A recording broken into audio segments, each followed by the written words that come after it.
Ito yung fog light na tinanggal ko at makikita nyo naman na tunaw yung kanyang housing.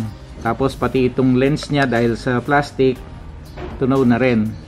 Ito naman yung ipapalit ko sa kanya, aluminum ang casing o yung housing. Pati itong lens niya, nakita ko nag-glass din pala. So pang heavy duty talaga ito.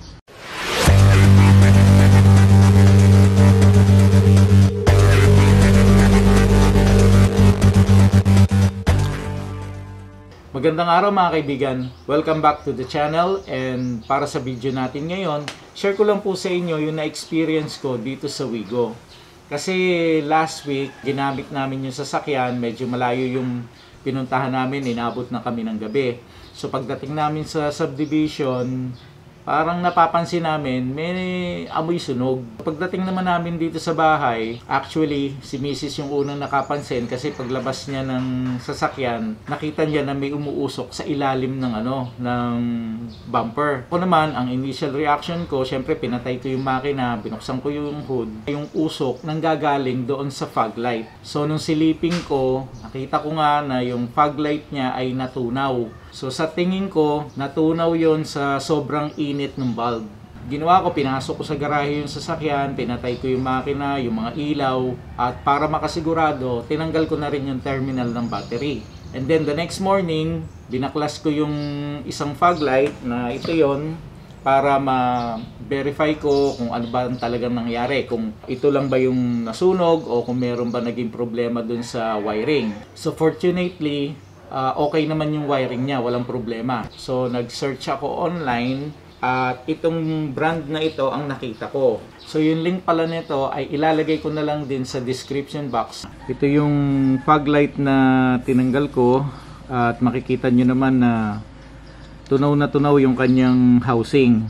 Plastic lang din kasi ito. Ang dahilan nito dahil pinalitan ko siya ng H11 na mas mataas yung wattage. Nasa 55 watts kasi ito. Originally, H16 dapat ang nilalagay na parang nasa 18 or 19 watts lang.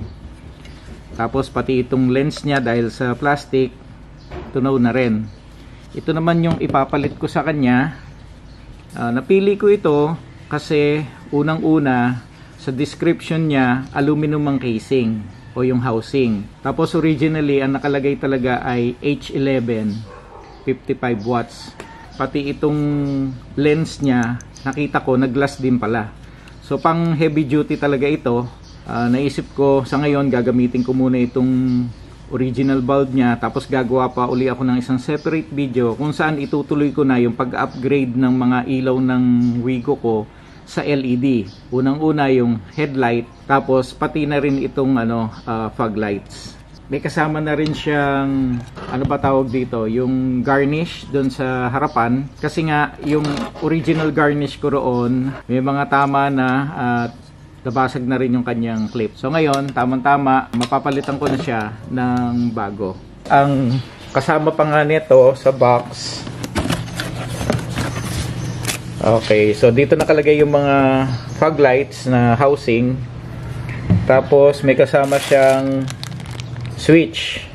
So para dun sa mga naka-e-variant na Wigo, kung saan hindi naman sila equipped ng fog lights, tamang-tama yung ganitong klaseng brand. Kasi kumpleto na ito eh. So meron ng switch. So, ito yung kanyang isang garnish. Tapos may kasama na ring wiring harness. So itong harness na to, madali lang ikabit yan, tinatap lang yan dun sa battery, gina-ground, and then itong switch ay syempre kailangan mong ipasok dun sa dashboard.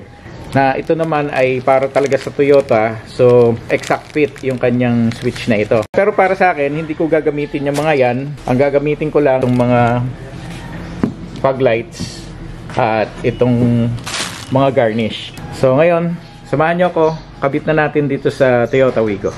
Natanggal ko na yung fog light doon sa kabilang side. So itong driver side na lang ang papakita ko sa inyo kung paano alisin.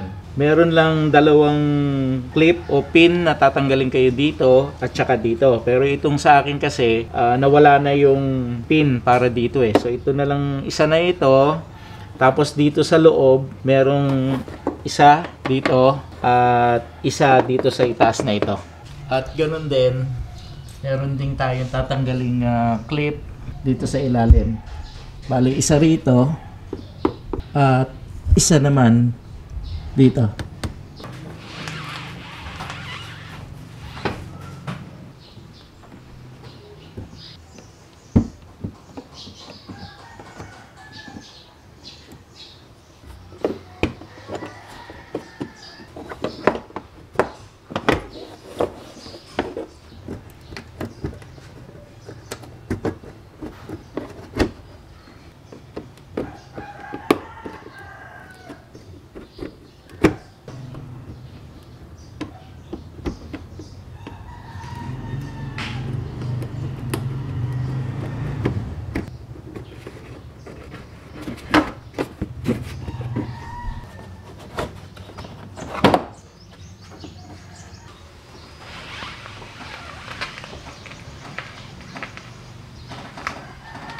Ito na yung housing ng fog lights. May 3 tornilyo yan. So, ganito itsura nun.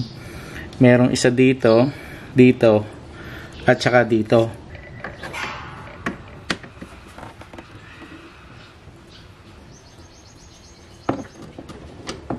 Okay, isa.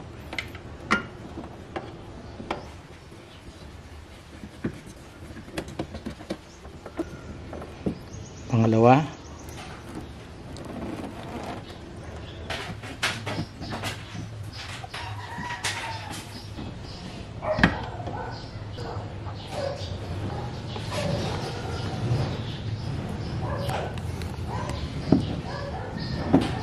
Meron lang itong 3 clip.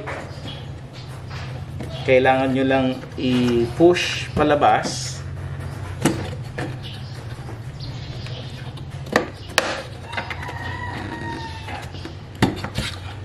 So ganito yung clip nyan.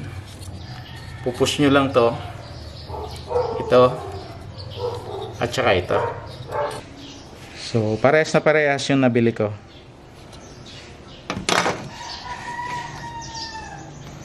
Parehas na parehas. Kakabit ko na.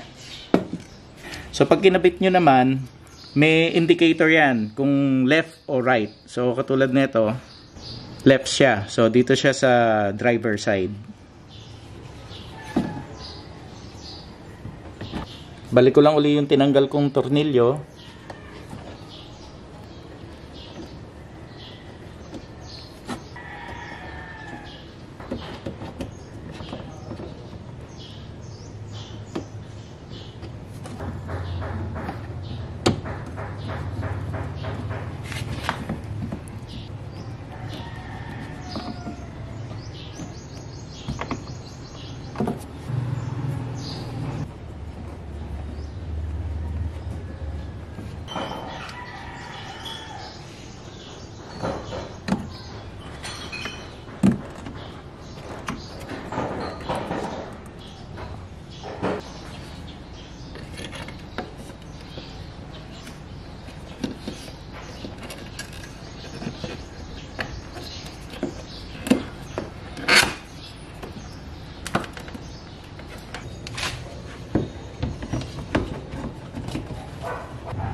Kung sa tingin nyo ay nakatulong sa inyo o may natutunan kayo dito sa video natin ngayon, please consider subscribing to my channel. Ganun din, click nyo na yung like at saka yung notification bell para updated kayo sa mga darating ko pang mga videos. So again, Maraming salamat po sa patuloy na pag-support nyo sa aking YouTube channel, and I hope to see you again on my next video. Thank you very much. God bless.